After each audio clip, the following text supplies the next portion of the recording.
Welcome to this week's edition of Black Authors Matter TV, where we interview the latest movers and shakers in the African American literary community.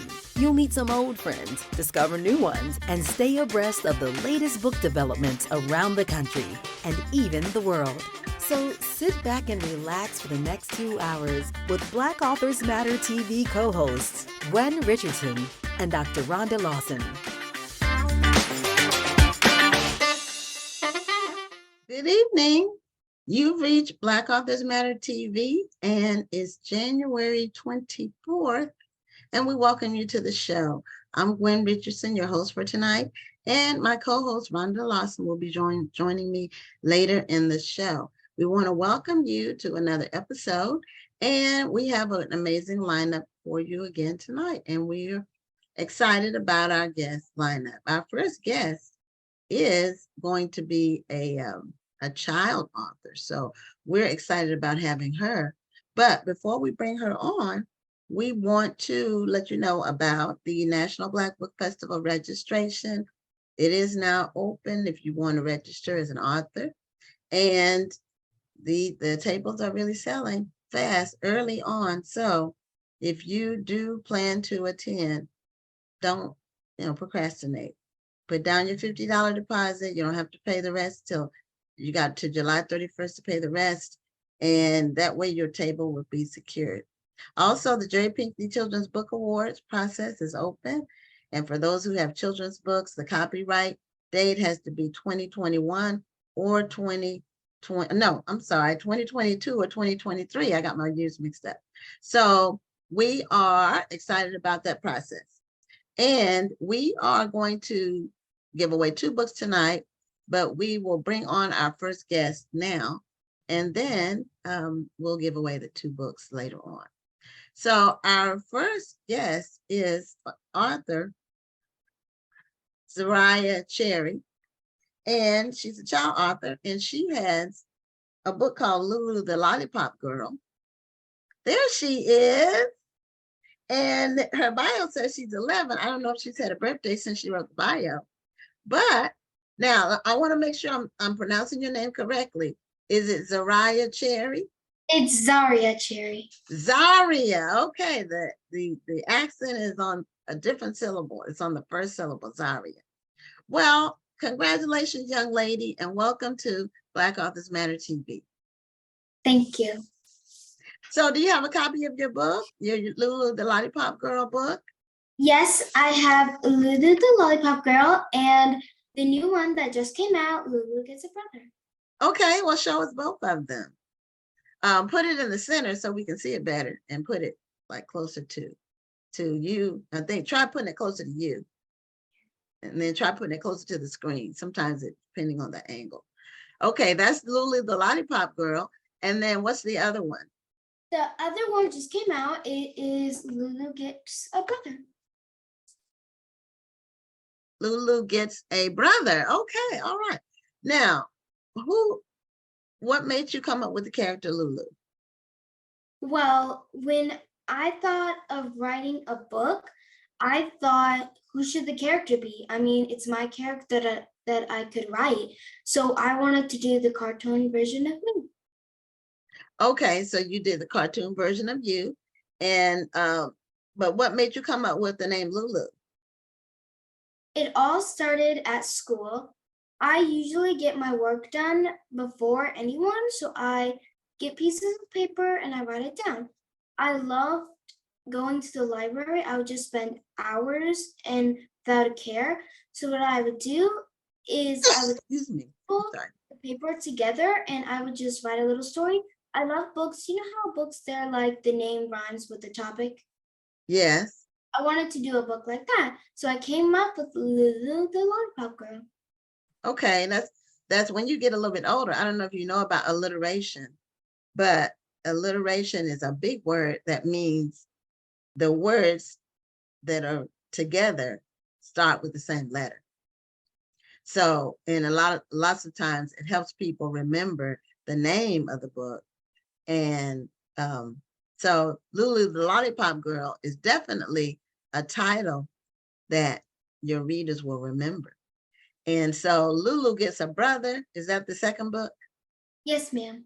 Okay, and I want to welcome Rhonda to the show. Rhonda says she had a cold, and I hope she's um, um, recovering, and I hope she's taking her whatever her meds need to be to help her feel better. Because a lot of times with a cold, it just has to run its course, and you just need to get some rest. But I'm glad you were able to log on. Thank you. So your voice is a little. Yes, it's still a little raspy. Oh, okay, okay. Well, you should be drinking some hot lemonade and honey. You got some tea or something? Oh, I will. I will as okay. soon as the show's over. Oh, you can do it on the show. That way you can rest your voice. But anyway, it helps soothe your voice while you're talking. I have my daughter calls them Negro spiritual remedies, but my remedies work.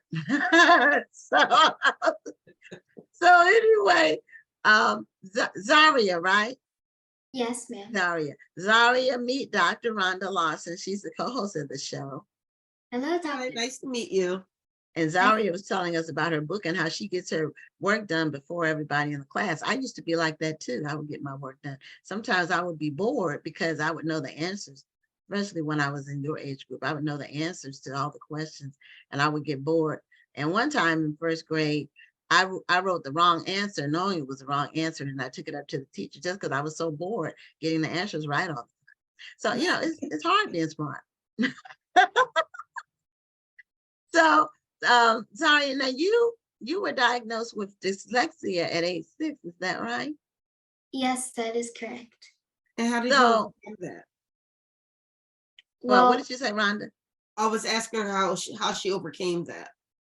Yeah, how did you overcome that? I overcame it. It is still kind of trouble reading, but my mom helped me. She helped me teach this to speak so I could say what I wanted to speak into the microphone. Okay, so you spoke the words that you wanted when you were writing something, and when you spoke them, they were in the correct order. Yes, ma'am. So what dyslexia manifests itself, it shows itself in different ways. What were some of your symptoms for, did you see letters backwards? I know with my husband's grandchildren, they would the 7 would be backwards. They would write the 5 backwards, the 3 backwards until they perfected it. So my type of dyslexia is where it's sometimes hard reading, like big words. I have to spell them out and I have to try and I have to really put the effort into trying to read better. Okay.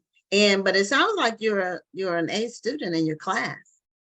Mostly. It sounds like you're one of the smart kids, which is good. So what grade are you in now? 5th. 5th grade. So are you 11? Yes, ma'am. Okay. I didn't know if your bio was current or not. No. So, Me and my twin sister, we had a birthday party. oh, you have a twin sister. Wow. Is she identical to you? Yeah, we're identical twins. So how do I know that you're not her on doing the interview, that she's not you? How do I know that who's doing the actual interview? Yeah. So does she write too, or does she have some other creative things she likes to do? She loves doing DIY. She loves STEM. She is writing a book. It is going to be a comic book. Did you encourage her to write her own book? I didn't really encourage her. Just when I wrote my book, I was like, Zoe, we could be like double twins. Well, that's true. Now, have you all considered writing a book about twins? No, with both of you in there? It basically just, when I think, just give me one topic and I can make it up into a story. Like when I saw a cat and she snuggled me, I thought of a lot of ideas. Okay. Have you started on those ideas? Yes, a cat story about a little girl and a cat. Well, like we're a it. cat family. My daughter loves cats. Me So we too. have a cat. Yeah. You all Well, have a cat too? No, mom doesn't like cats. Oh yeah, that can be a problem. My parents I'm wouldn't not let a us have. I'm not a big cat fan myself, so I understand. Yeah, they're cat people. Do you have a dog? We really, really, really want a dog because when we were really little, we had a dog. His name was Max. He was like a brother to us because as soon as we came, he would like help us with things like, you know, those rocking strollers, like when the babies are sleeping. He Yes. would get on his hind knees and he would rock us. Oh, Oh. I remember that. I can never forget it.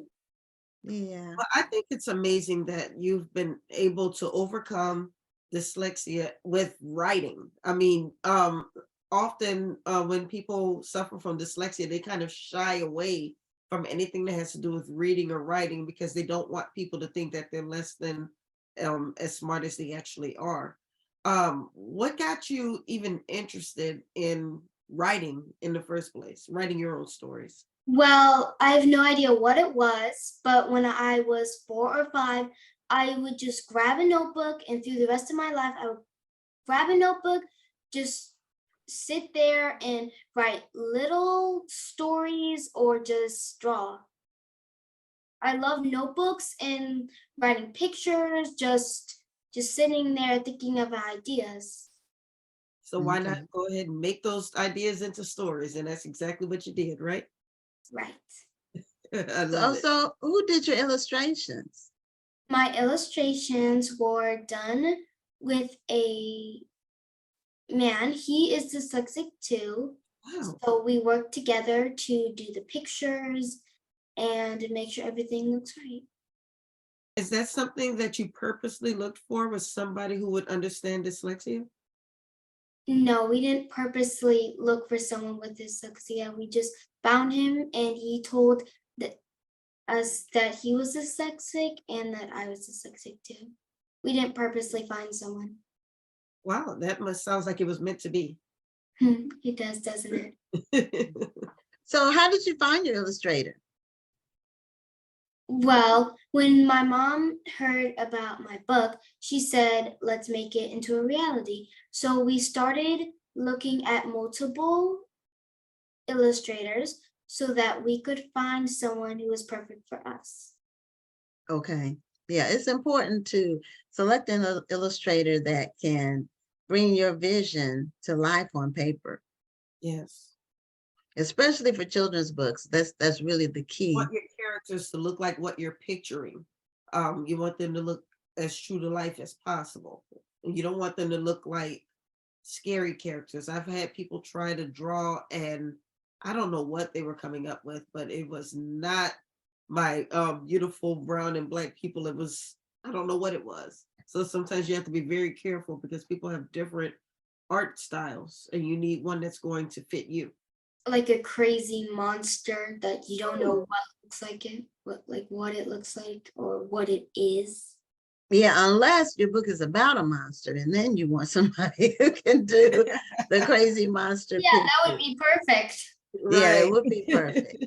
Now, what's your favorite subject in school? I'm gonna go with science, learning about animals and Okay. doing science projects and geodes. I love Oh, rocks. nice. Okay, so what's name us describe one of the science projects you've done. Well, we've made the clay to make a volcano Okay. and we put the stuff inside of it and it blew up. It was really fun. And we did a rocket because me and my twin sister Zoe, we love rocks. So we would always ask for a rock kit when we were little. So we would get a rock kit and we would smash the rocks, or we would like get a magnifying glass and look deep inside of it just to look at it because it's really pretty or just for fun. The minerals that are inside. Yeah, I think my daughter had one of those rock smoothing machines or Yeah. something when she was your age. She used to collect rocks. So you know, we had rocks in her room, and but the machine would smooth the rocks. Like you would put it in there and it would make them smooth. I remember that. And that's been a while. My daughter's 26. So it was when she was around 10 or 11 when she was doing the rock thing. So tell us what the story, what your two books are about. Just not every word, just in general. I know Lulu, the Lollipop Girl, is about a girl who has a sweet tooth, and then tell us about the other one, about the brother. So I wrote Lulu Gets a Brother to teach kids or adults what it feels like to have something new come into your life and to transition and to like it or dislike it, just to find a loophole. Okay, do you all have a new brother? No, I want a brother. Uh, Too old. you have to talk to your parents about that. Right. Well, you have some very mature ideas You for do. an 11-year-old. You do. You do. And kudos to you for that. So Yes. do you have other siblings or just you and your twin sister? I have a little sister, Zion. Oh, okay. You have a little sister. So what's your twin sister's name? Zoe. So you all have a name starting with the letter Z. Yes, Zoe, Zariah, and Zion. So that was by design, that obviously. So are you all named after anybody else in your family, or your parents just like the letter Z and they wanted to use that? I think she just wanted to use it because Zion's name is a name in the Bible. Zoe's name is life, and my name means princess. Okay, that's great. Right. So you names with meanings. That's really nice. So what's the so the one about the brother is about something new coming into your life. And that's good. That's Yes, good. how to transition and to like it or dislike it, just to find something you like about it. Now I'm very impressed with your usage of big words in the proper context. That's really, really great. What do you attribute your vocabulary to? Just you having a transition is not a word that you hear from fifth graders a lot. This. Right. So And and you use some other words too. With bigger words.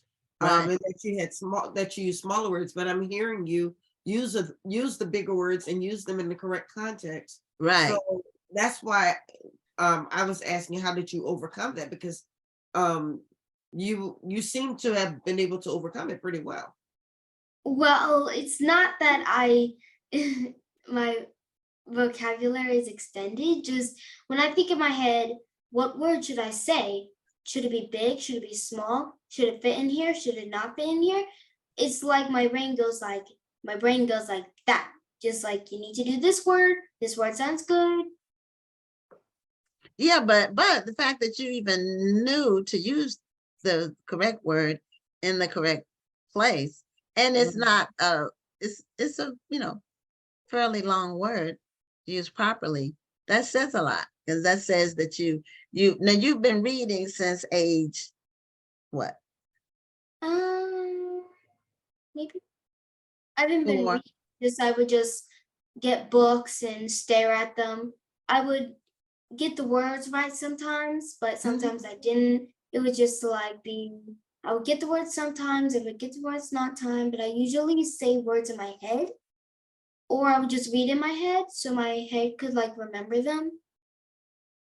Okay, well, that's how you learn to read. I mean, that's how the process is. Sometimes you get them right, sometimes you don't. And even when you're an adult, you still occasionally will come across new words that you don't know.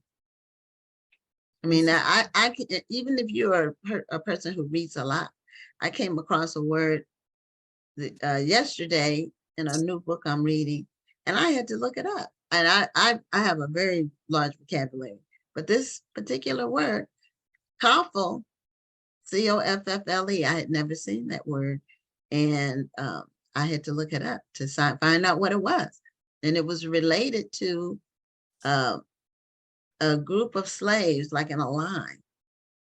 And Which, also, my mom would read to me at night, and I would that's do it great. time. That's wonderful. So do you think you want to continue writing as you get older? Well, Something you're going to continue doing?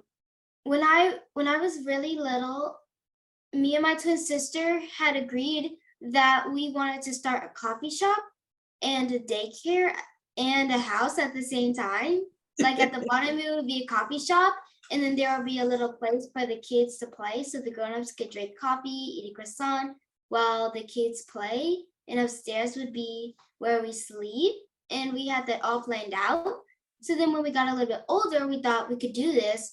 So then we said in our heads and to each other, let's make a bookstore. Me and my twin sister, we wanted to have a bookstore together, and it would be filled with all kid books or grown-up books, scary books, just a bookstore for kids. Because when you go to a bookstore or like a library, there are all types. I want people to say, let's go to this bookstore because it has kid books and we know there's no curse words or anything like that. Okay, You have well, some big plans, young you lady. do. You have big ideas. Now, one of our guests asked if you have a favorite author. I don't necessarily have a favorite author. I just love books and love to read them. That's Okay. well, when I was your age, I was reading everything I could get my hands on, and I couldn't even tell you the names of most of the books anymore because I can just tell read you everything. I was in love with every Judy Blume book I could find. That was Okay, now that Judy my Blume kind was after that was after when I was reading. I don't even remember the ones I was reading. I just remembered I read everything I could get my hands on. And I used to just love books, and I still do. I still love books. That's one thing when you read, you don't really lose when you have a love for it. You really don't lose it, even as you get older. exactly. You might slow down, but you never stop. Right. Keep on loving it. Yes, you do. Yeah, a book is like a good friend. Absolutely. So, what do you have? Do you all have any plans for future books with Lulu or otherwise? Well, I always wanted to make a series of 7 books for Lulu, but I won't always do Lulu. I wanted to do different books. Okay. And I understand that too, because sometimes you start off with one thing and then you have a different idea and you want to pursue that. Well, kudos to your parents for supporting you and your dreams and ideas, and for raising such a beautiful, mannerable, and smart young lady. Thank you. Are your parents sitting on the other side of the camera? Mom is. Hi, Tell her to Mom. stick her hand in so we can see her. I love that she was letting you handle your Yeah, letting you have your moment. She wants to stay in the background. Oh, there she is. I see some hair. Okay. Hi, Mom. I wanted to thank you for supporting your daughter's vision and dreams. And I just believe that parents, if they can just get behind whatever their children want to do creatively, it's great. It keeps them occupied. It keeps them moving in a positive direction. And you never know what might come of it. A lot of times those things that they do end up getting them trips or. And often parents will try to discourage their kids from pursuing things that are more on the creative side, thinking that they have to go with being a doctor or a lawyer or some type of a professional thing, but you can be a professional creator. So the fact that your mom has recognized that you have this talent, you and your sister, you have these talents, and she's encouraging you to build on them, is something to be commended. So that's why I congratulate the both of you on all that you've accomplished. And it really came down to, and you say overcoming dyslexia, it's going to be a long term journey. So as we were going through the journey in the beginning, we found that it was something that she enjoyed and that we can celebrate her in. So we had to find the balance between the challenge of reading and then being able to use the speech to text to make her own stories that she felt proud about. So it was just our way of supporting her in the things that would celebrate what she did do well. Awesome. So is your, did you take your book to school? Have you shared it with your classmates and your teachers? Well, I have shared it with my classmates. So what happened was one of my classmates, her father got the book because he saw me on the news and didn't even know that I was in her class. Oh, wow. So you've been on your local news station, or was it national? It was local. It was Channel 9, Good Morning Houston. Oh, you're in Houston? Yes, ma'am. Oh, okay. I didn't even realize that. Okay. Well, Aren't you wonderful. in Houston too? Yeah, but I didn't realize, the people that come on the show, they're from everywhere. So sometimes I don't look at the address when I'm looking through the information at the time. But now I remember, because you are planning to attend the book festival. Yes, Is that right? Yes, ma'am. I'm planning to do the Black Ink Festival. Oh, Okay, you're going that's to New Orleans Yes. this week? Well, Yes. next week. yes, Okay. next week. Mhm. This weekend. Well, that's Okay. great. You're gonna have fun there. And then so the Black Ink Festival this week, which I believe takes place on the 28th of January in New Orleans. And then you'll be coming to the National Black Book Festival in October. Yeah. Okay, well, then we'll get a chance to meet you face to face. Ooh, that will be very exciting. Yeah, it would. And you will do well, because we have a lot of children's authors, but we don't have a lot of children who are authors. So you will do very well. You get a lot of attention, a lot of sales. People will just buy from you just to support what you're doing. Well, it's the end of our time for the interview, and I know you have to get up and go to school tomorrow. So yeah, so show people your book covers once again. Okay, so here is Lulu Gets a Brother. Okay. Very nice. And Very nice.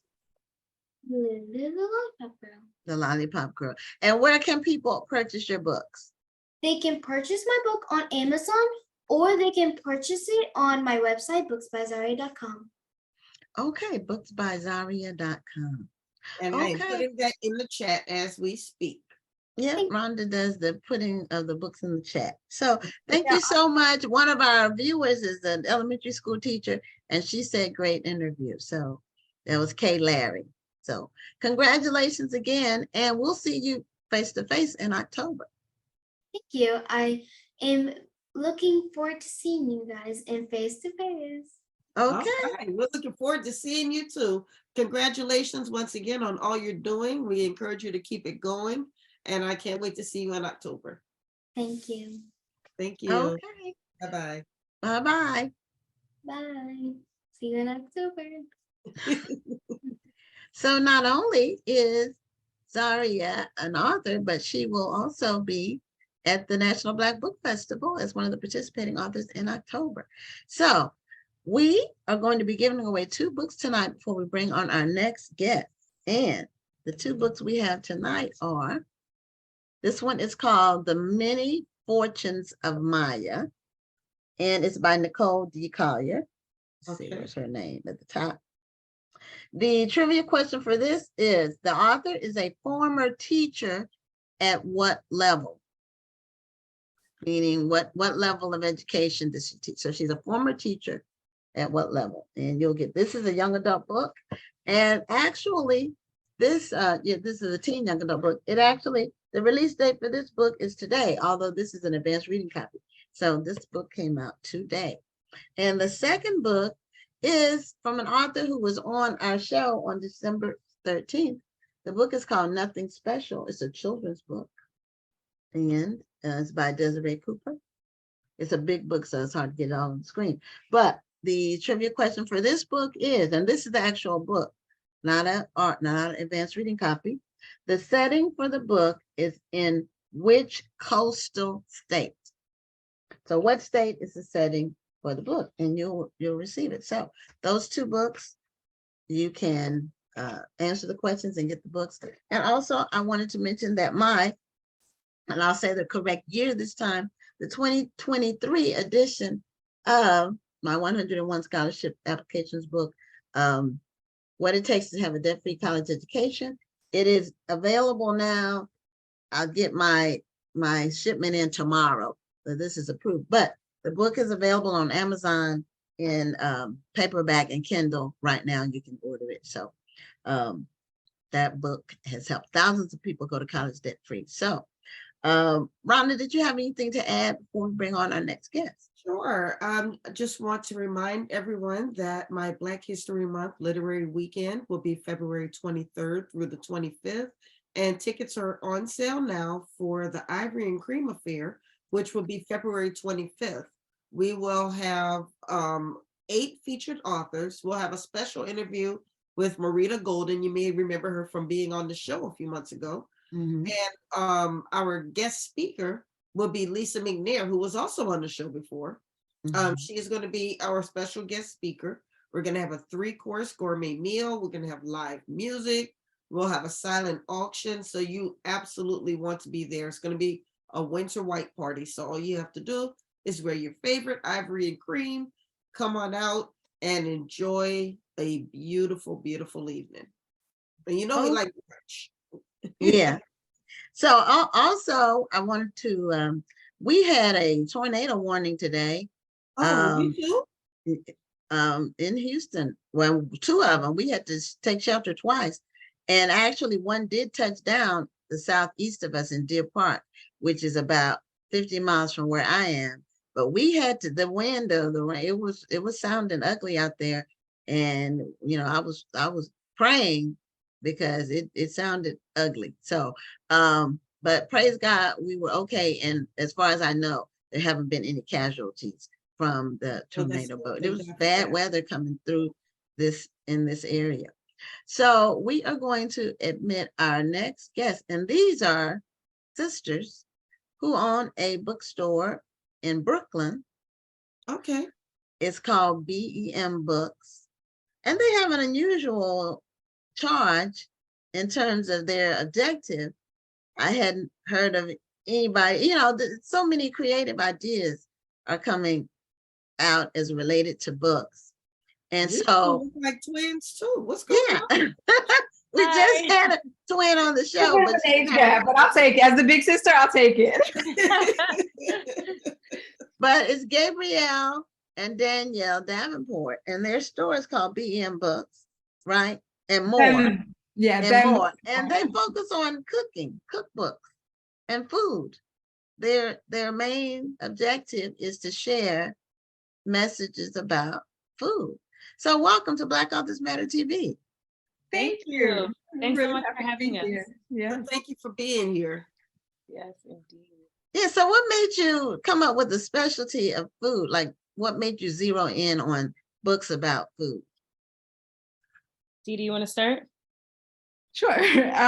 We are both really passionate about books, obviously, and food as we were. It feels like all of our conversations at one point or another will touch on like what we just ate or like what groceries we just bought or something food related. And as we were thinking about starting a business together and sort of bouncing around different ideas, at a certain point, we were like, okay, you know that there are all of these wonderful Black-owned bookstores that mean so much to us. And we are aware of some culinary bookstores that are really great, but we weren't aware of any Black food bookstore that was specifically focused on foods of the African diaspora and the way they show up across genres. So of course, in our cookbooks, which we're super thrilled about, but we're also just as interested about the way that food shows up in a particular scene in a novel or in a work of poetry or in kids' books. It's been so fun to dig through and find all of these really wonderful kids' books that have, you know, brown faces front and center and food showing up, you know, around the edges or right at the center of things. So that was kind of the impetus for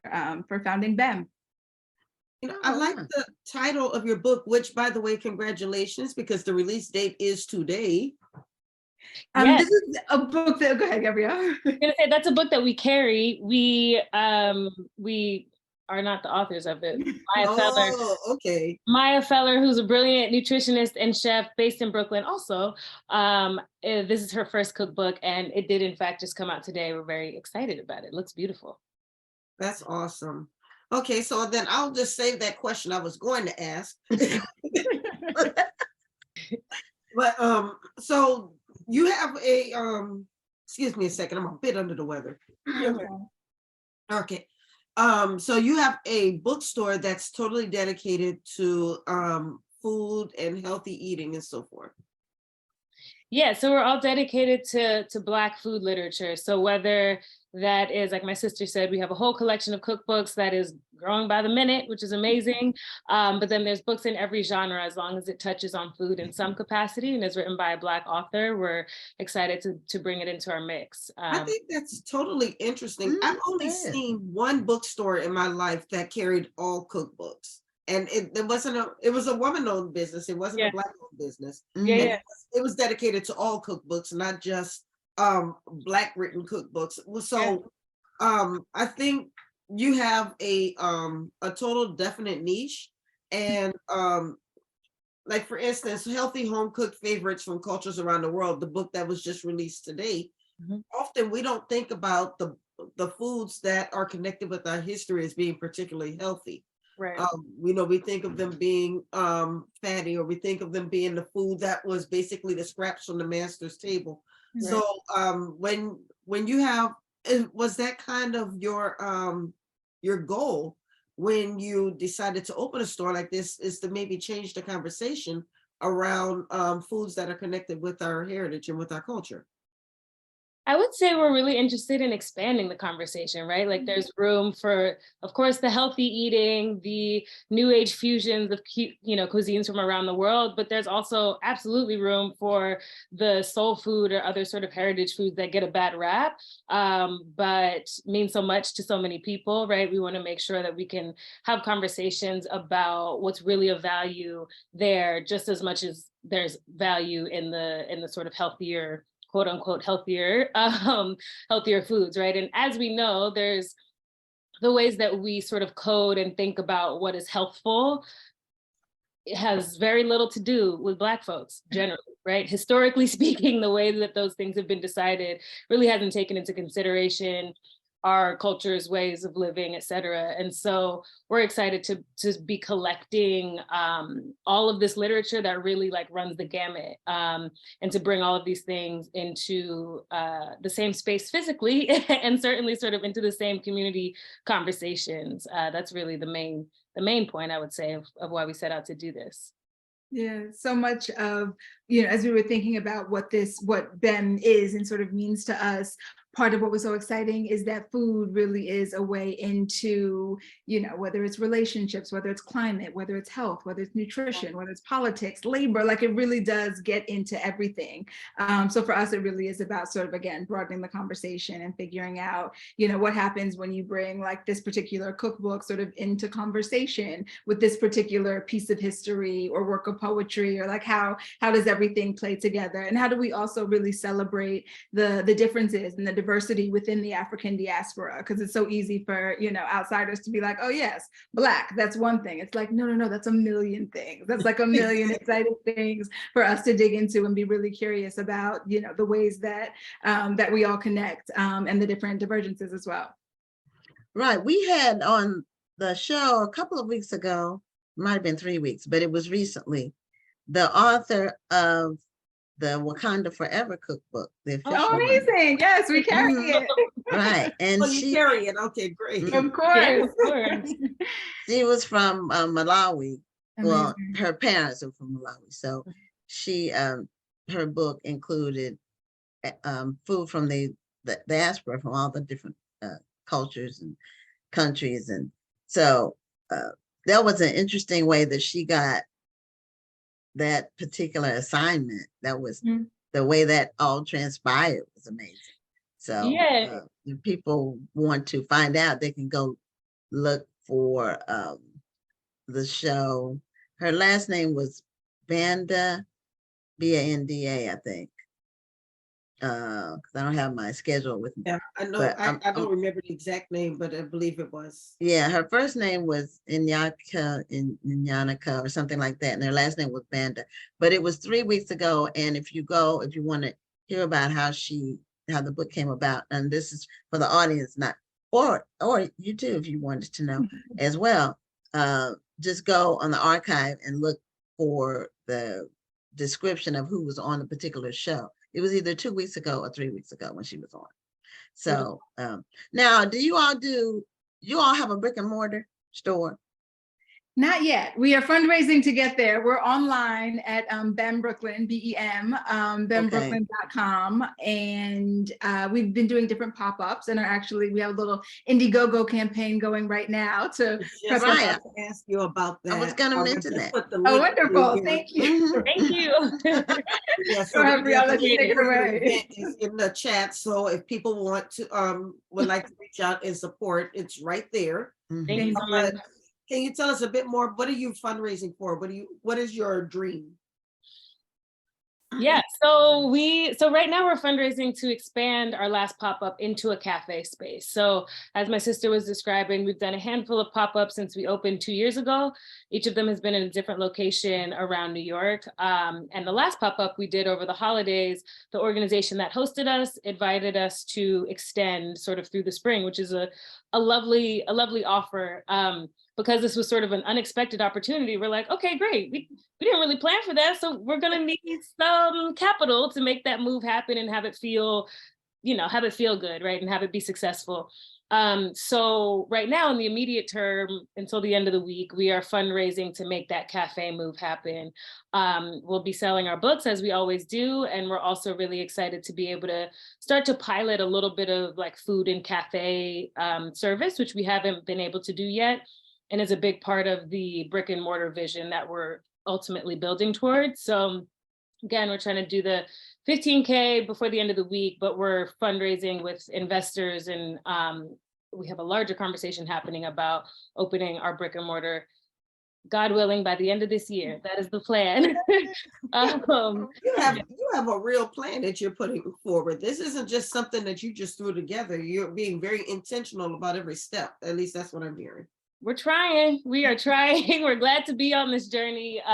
We always intended to open a physical location, but of course the pandemic arrived and all kinds of plans got shifted. So we decided to try it online and see how that would go. But the vision and the goal has always been to have a physical storefront where we can welcome people in and we can actually share food and have chefs come and do their own pop-ups in our space and that kind of thing. So we're really excited to get to that version of BEM. And that's the pop-up concept, which is fairly new. I mean, I know it was before COVID when people were started doing the pop, but it's a good way for people to start to get a following and start to get customers and get their name out there and make sales.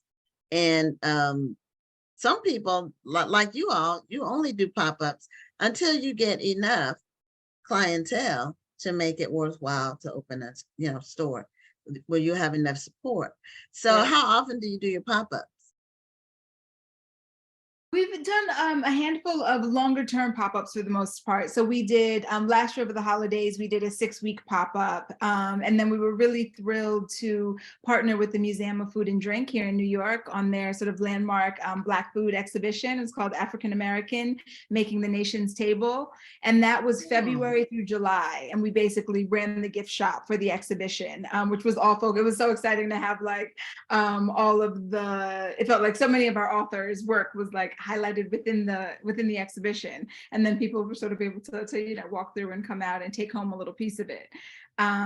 So that one was a longer sort of 6-month thing, and then we had another little brief kind of 6 weeks in Prospect Park for the fabulous Celebrate Brooklyn Festival, and then another sort of 6-week holiday pop-up, and again, this one has popped up. But yeah, this was kind of the surprise, but our vision is definitely very much to have a permanent home we can settle into and welcome folks into, and people will know where to find us. Although you can also definitely find us on our website. We ship worldwide, and the full collection is available there.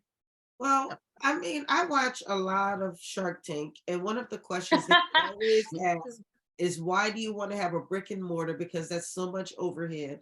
You would save so much more money staying online. So Right. I'm sure people may have asked you that question. Why is having that brick and mortar so important? It's so interesting. People have asked us, we've asked ourselves, right? Like we really have tried to prove to ourselves that the numbers will work. But consistently, since we've been open, it works a lot better when we're in person, right? The internet is a vast place. And getting to, because as you said, we're so niche, right? And we love this niche. We're so happy to be in this niche, but getting to market to the people who want to find us online is, it's going to take us some time and a significant investment that we haven't yet been able to make.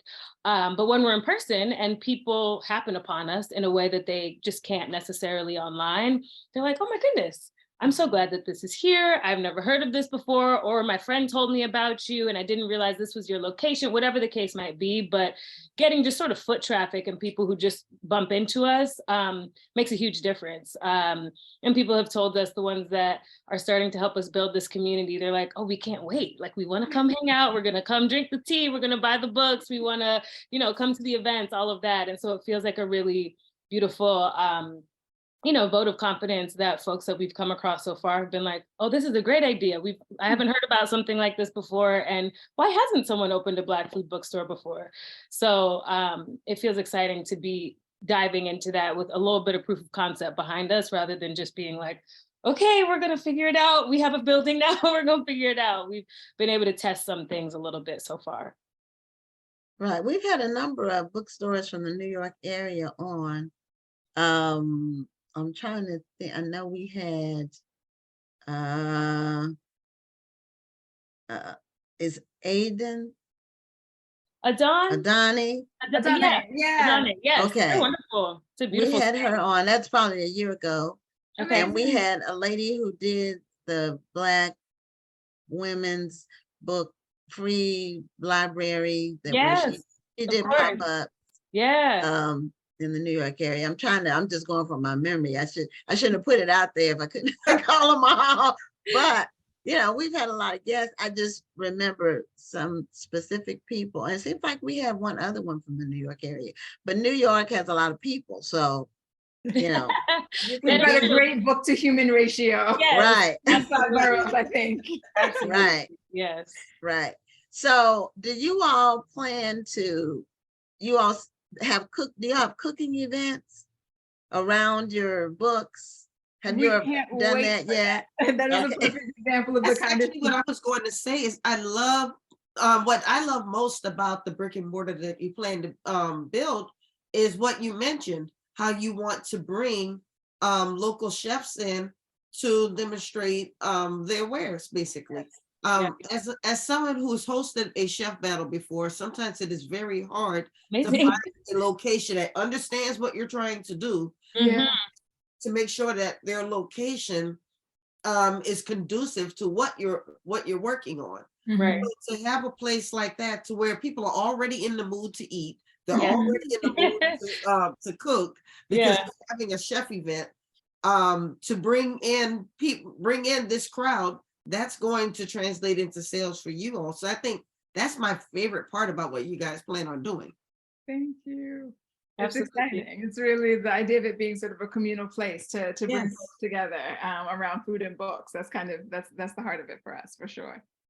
Now tell us about a book that you carry that's non-traditional food. Like, it's not a cookbook, it's not a food book directly, but it's food related. Because you said you all don't just do cookbooks and food books, but you do things that are food related. So give us an example. It can be any genre, or it can be children's or another book title. You have any behind you that if you want to Yes, mention. I tried to like turn out these two lovely cookbooks. Just for the pies, the new release. We actually did. I will grab this. I was like, I'm not Okay. gonna sit here and like hold up books next to my face, but this is I would say this is a straight up cookbook. But one of the things that's actually really lovely and special about it is that Maya Camille Broussard, who has a bakery in Chicago, and this is her first cookbook.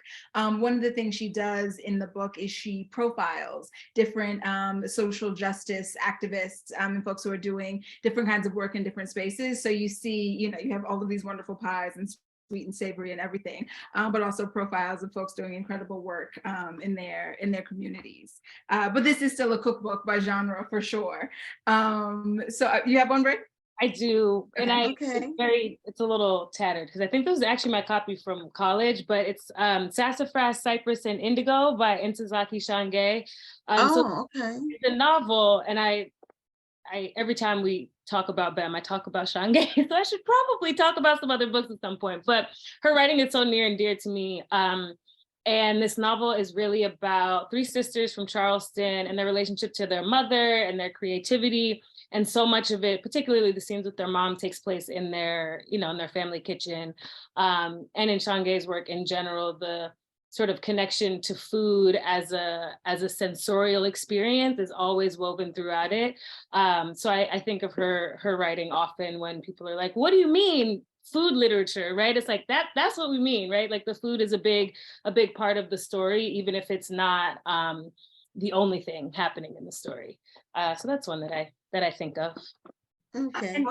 Yeah, I love the fact that this is not just a cookbook store, that that you have fiction and nonfiction in the store as well, so people have a variety to choose from. Absolutely. So, I love that about the store. Now, was that what you started off, or did you start off with cookbooks and then decide to expand? From the very beginning, we knew that we wanted to be bringing in to look at the way food shows up sort of across different forms of literature.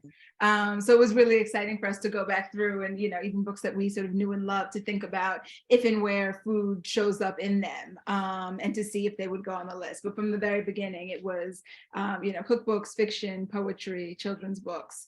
And plays are coming soon. We've got to get the dramatic writing in the mix. So that'll be yeah. So that'll be added to the site within the next few weeks, actually. Well, Now, one of our guests, we were about to do the same thing. You go ahead. This is what we do all the time. We're like, oh, you say Madison? we do quite often. Every week on one of the segments. Hassan E. Munford said Tiki from Ben Brooklyn is still his favorite purchase. Yay, it's a great one. That's something inside that people need to know. And also, I wondered if you were aware of Daphne Maxwell Reid's book. She is an actress. She was on The Fresh Prince. Oh, yeah. I didn't know she had a cookbook. You're gonna send us to Ingram. Well, she has a book that's it talks about some of her experiences, and then there's a recipe connected to whatever at the end of whatever the chapter is. So that's one. I can't recall the name of it right now, but it's by Daphne Maxwell Reid. So if you look it up, for sure. We always love getting recommendations. Right. Yeah, awesome. That's awesome. Thank that's you. a food book. So what is your goal for you? You said you like to open the brick and mortar by the end of 2023. So you're hoping that your Indiegogo campaign will help you toward that end. Yeah, absolutely. We're doing this sort of interim fundraising just for the cafe expansion for this pop-up. And then we're working every day to start getting the pieces in place for the brick and mortar by 2023. So hopefully, if any listeners out there are coming to New York, by the fall-ish, we'll have a physical home to welcome you into. Now, do you plan to serve food in your bookstore? Like, do you plan to have a cafe of some kind in there where you're serving food or coffee or? Yes, all of those things. Or whatever. Cafe, wine bar, and some cafe, sort of like lunch fare. We probably won't have a full restaurant service, at least not at the beginning, but definitely some cafe style foods. Well, that's definitely something that a lot of people are doing. We had Raven White, who is with Brown Sugar Cafe and Books. That's in Houston. Well, it's actually in Katy, which is Houston, but it's And there like was also the library. yeah, the um, library in Atlanta, the Atlanta area. Dope. That's a wine. They do wine tastings with books. That's great. And Brilliant. there's the Lit Bar too, in the Yes, Bronx, Lit Bar. is Yeah. another one that has the sort of bar and books concept going. Yes, I don't think we've had them Mahogany on the Books show here yet. in the DC area. Mhm. Mhm. And she has a cafe attached to I believe her National Harbor location. Mhm. Okay. And We then gotta we do a had national the, tour one of these days. Hit I all know. of the Black food related bookstores across the country. That's the next thing. you should, there's the Good Brothers. Remember them? They had a coffee bar. Cool. Stefan Hawkins.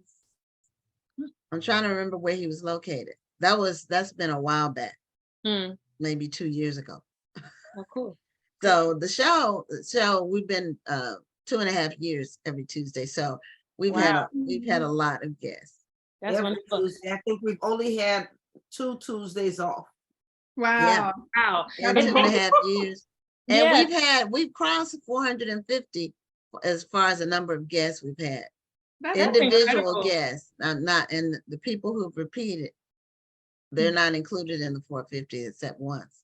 So wow. Wow. we'll cross 500 sometime, like maybe May, something like that. That's That's awesome. We've had amazing. 500 interviews. Thank you And so much for the work that you all are doing too, right? Yeah. We're excited to be a part of this world and trying to give, create a platform for folks who are doing amazing work. And we really appreciate the opportunity to be on your platform that you've created for these 450 people. It's all part of the ecosystem. So thank Yeah. you. right, it's all about supporting each other, and Absolutely. it all works together. There's a synergy, you have the retailer, the writer, the Yes. distributor, the bookstore, the book clubs, Yes. the Yes, agents. totally. We've had them all, book organizations. Cool. We've had book photographers. We've had Nice. if it's related to African American literature in some way, we've had it on this show. So Awesome. let people know how they can reach BEM Books and More online or on social media. Yeah, our website is bembrooklyn.com. That carries our full collection. As my sister said, we ship globally, so you can find us there. For updates on our pop-ups and so forth, please join our newsletter. You can do so at our website or on our Instagram. Our handle there is also at @BEMBrooklyn, BEM Brooklyn, like the city. And those are the best ways to keep in touch with us for right now. And we hope to meet all of you out there watching. We hope to meet you soon. Okay, well, congratulations on your incredible creativity. Thank you. I found out about the bookstore through my Google alerts, some article about you all. Yes. And I said, what amazing. A Thank you. bookstore about food. That's different. Yes. So thank you for being a guest on Black Authors Matter TV, and continued success with what you're doing. Thank you so much. We really appreciate it. Have Nice a to great meet you night. all. Thank All right, you. have a good night. You too. Bye-bye. Bye.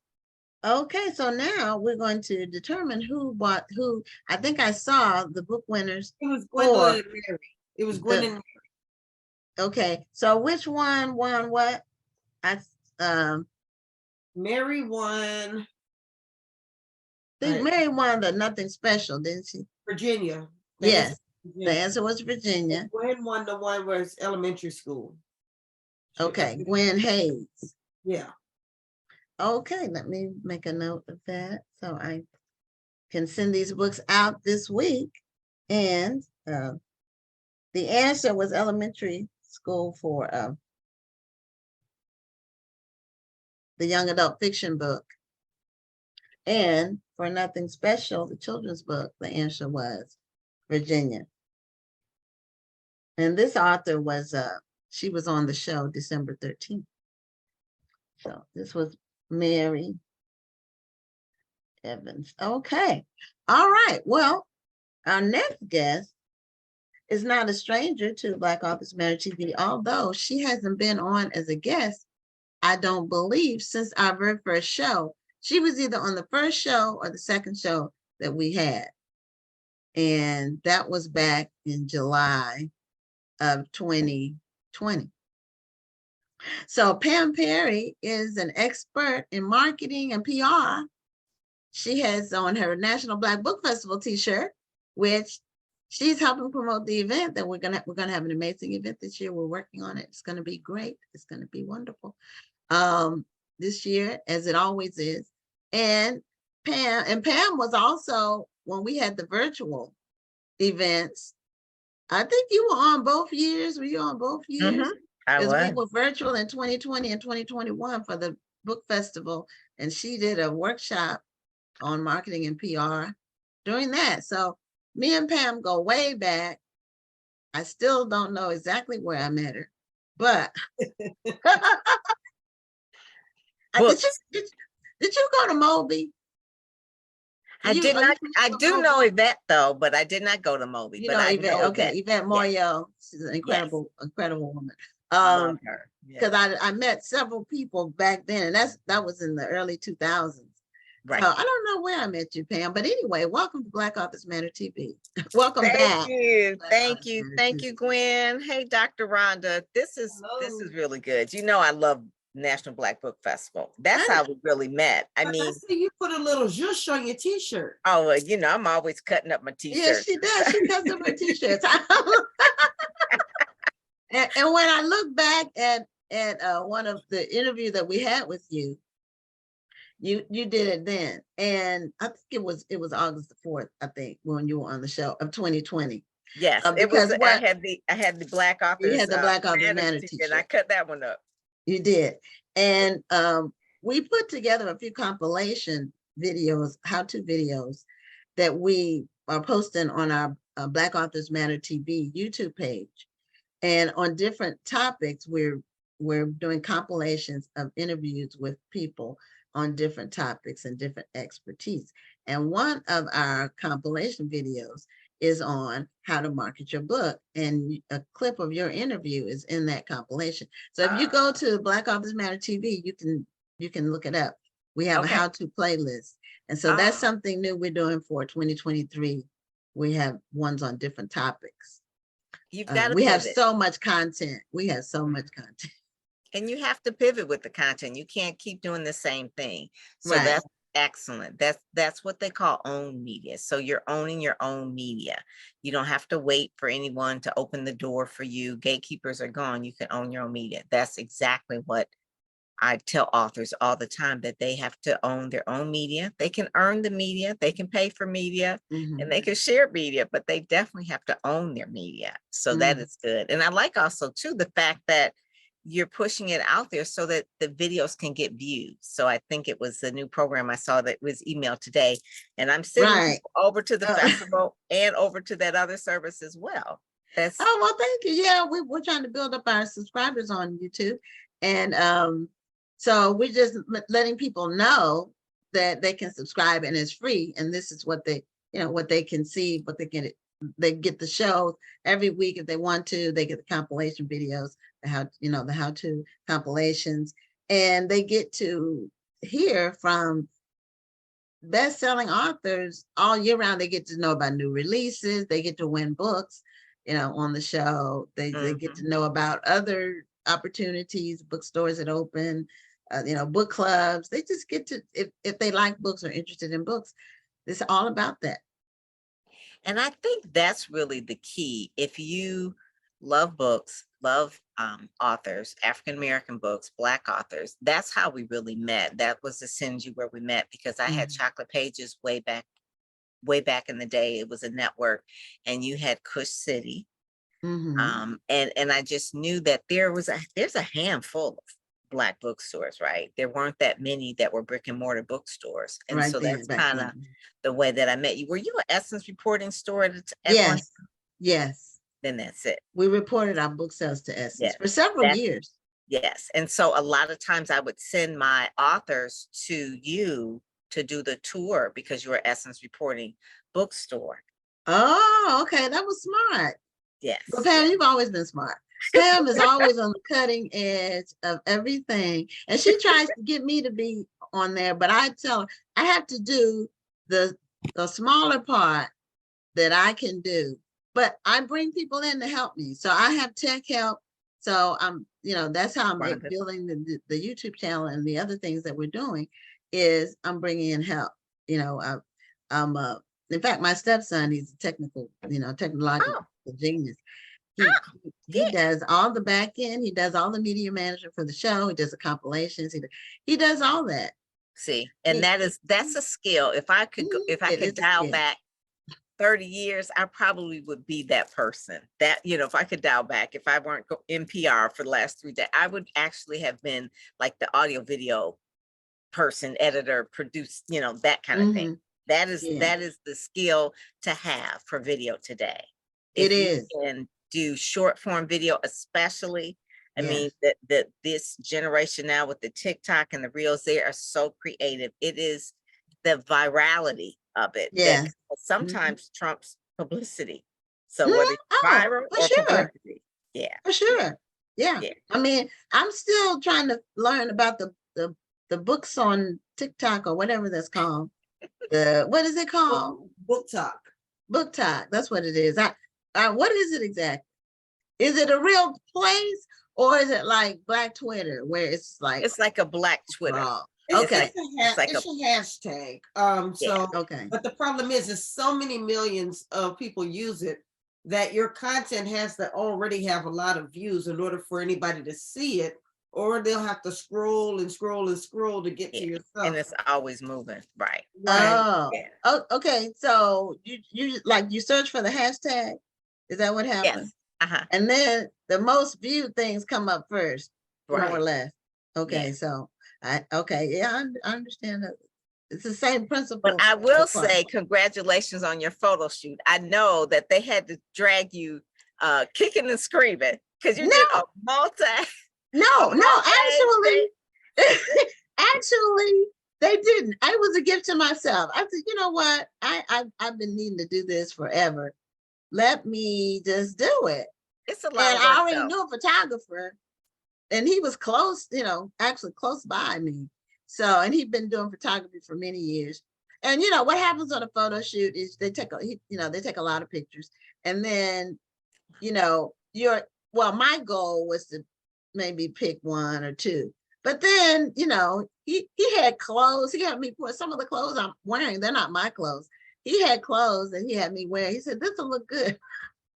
So I loved it. I loved 5 of them. Really, really. And that was what my budget was. And so I got the 5. So, but I'll be able to use them for, another, 7, 8 years. You might admonish people about this. Don't send a picture that's 20 years old when you're sending it. No. And because actually you should take a photo every 5. No, every quarter. Every quarter? Season. Yes, you should have a new, fresh look every quarter. I know. I know I'm not gonna do that. Mad. I think 5 years is good. If you have a lot of pictures, you can use the different ones. If you have a lot of poses, you just can use. And if you have some good skincare products where you don't really show a lot of age, it'll work too. But the main thing too, sometimes when you have fresh pictures, it does give you a new look, a new pivot. So think about when entertainers and things like that, when they're about to debut something new, they release new pictures, that kind of thing. So it's just a whole look. It's part of the branding thing. But in terms of PR, I have had a major pivot, and it's kind of controversial with some of my PR colleagues because it's like, oh my God, you're going to guarantee PR. And this is just, I've been fighting with myself probably for the last year about this because you really can't guarantee PR. But because I've had so many pivots in terms of what things have changed, this is where it is. And if I don't change with it, I'll be extinct. So the whole PR game, when I first started PR as a pure publicist, right? I'm working on McDonald's, right? I'm working in a PR agency. Mhm. Easy to get PR from McDonald's, right? They're McDonald's. They have a brand. It's established. It's Right. different than when you're moving to authors and speakers that aren't really a brand established yet, right? Right. So there's a gap between if I'm going to call a major daily and try to get PR from McDonald's, or I'm going to call for Joe Blow, Mr. New Author. There's just a gap. There's a schism. And so the thing that I tried to do, Gwen, Dr. Rhonda, is I tried to teach people what they needed to do in order to build up to get that press immediately, because they can't get it right away. Just to be honest, they're not going to get it right away. Right. You brand new blue on the street, nobody's going to care about you in the major press. So you've got to build up to it. And so what I was doing was teaching people. I did that for years. And really comes to the realization that only a few of the students who really, really wanted to learn and really did it. But most people are too busy and most people don't want to learn it. They just want it. Just Right. give me the PR. I don't care about the pitch. I don't care about the hook. I don't want to hear about the angle. I don't want to hear about how many words the press release has to be. I just want it done. And I fought with myself for like a whole year about this. It's like, just like a teacher, it's like, well, don't you want to learn it? And it's like, no, I just want it done. It's like someone says, I want to buy a house. I don't want to learn how to build a house. I just want to live in the house. I want to buy a house. I don't want to learn. I don't care. And that whole part of, because I am older, I remember the traditional PR. It was hard for me to convince myself the new pivot that I have, because I remember what it was like back then. But I was like, you know what, just like I've changed with social media, I had to push myself and talk myself into it and look at it over and over again about how to give people quick PR coverage. If they're just starting out, if I'm just starting out, I only have maybe $1,000 or so. How do I get PR so it's guaranteed? Because I can't just roll a Throw dice. money away. Yeah, I can't roll a dice on this. Right. This is like, I need some guaranteed. I need something happening. Now And you so- you and I are thinking with this is when the cosmos starts talking to people, it tells them similar messages, because we just recently started a guaranteed program for one of our Yes. marketing programs I saw it. where Saw it today. people get, it's new, and people have videos, but they don't get anybody to see them because they don't have the numbers. Right. You have to have Well, no, numbers. the other part of that is often people just expect, okay, I've paid money for a publicist, and basically I'm just depending on all of her followers to make me famous. And so what happens is, let's say you do get them into a magazine, or you do get them a digital media interview, instead of them sharing that so it can at least get a level of viral, they just let it sit there and expect you to do all of the work. That's it. And so I was the same way as you. Okay, we're gonna work our way up to getting you on Good Morning America and so forth. But start off with the smaller media that's a bit more of a low-hanging fruit. So that way we can build what's a press kit for you. And now we can show when Good Morning America or The Talk or whomever Researchers. okay, we might be interested, but we want to see some reels. We want to see how this person does in an interview. Now I can show them. But when you just let it sit there and you don't do anything, or you turn something down because it's not the media that you had in your head, you wind up missing out on a huge opportunity. Yes, Dr. Rhonda, that part right there, when you turn down any media, because you never know where that reporter will end up, where that producer will end up. They may end up, there was a girl, I just saw this today in Detroit. She was an intern at our NBC local affiliate, who is now an associate producer for Fox Soul, who also has another Fox Black or something like that, Fox news network for just, and it's like, okay, so she was an intern a while ago. So who came in that studio and snubbed her and thought that she was quote unquote nobody, but now she is somebody? Or I have friends that started out like as a local reporter, but now they're working at USA Today. So never say anybody's too beneath you because it's just about you sharing your story. Right. And And it's a now building process. and it's visibility, because you can Right. take your story, your interview, and we can put this anywhere now so that anybody Right. can see it on their phone. Right. So it doesn't matter. Like, I may have missed CNN, but if I'm watching Facebook, I'm just seeing it. I'm hearing the story. So people Right. just need to really get out of their head. There was a scene in I think it was American Gangster with Denzel Washington, and he was saying, from now on, nobody talk to me. If you want to talk to me, you Yes. got to talk to Huey. And Huey, if you want to talk to me, you talk to me, but don't talk to me on the phone. It's like, this is where this ego is. It's like, listen, we can be like this, okay? PR is for you to tell the story, to really make a transformation in the world, get your message out there. It's not for you to be like a egomaniac, okay? It's not just for you to just be, oh, I'm better than people now, I got PR. It's like, no, it's storytelling. That's what it is. This is why I bow down to you, Pam, because I started Meet the World Image Solutions to be a publicist, and I got so tired of dealing with egos that I started to pivot to what I really loved, which was writing. So Storytelling. that's where, I'll do some services, I'll help you out, but I'm not going to be your monthly publicist because I got tired of dealing with the ego. So I bow down to you. I did it for a while too. And I found what, you can either, you have choices when you decide, when you're in business, when you're an entrepreneur, you have to constantly look for new opportunities and new services to offer people. So you can either go I'm going to target people who have a lot of money to spend and only have a few clients. You can go that way, or you can target a lot of people that have a smaller amount to spend and it can equal the same amount. It's all about your time. And if you can make it so your time is used efficiently, where your hourly that you're, is working, then you can make that work. So, and sometimes it's less stressful. So I'm at the point in my life now where I'm looking for less stress. That's what I'm Right. Peace, That's always less stress. And but I still want to continue to be an influencer in this space, because we've spent 20 something years building relationships and building our event. Yeah. And when you did the National Black Book Festival, it was a dream in your head to do it. Yeah, it was. And it's like almost 2 decades later, right? This is year 16.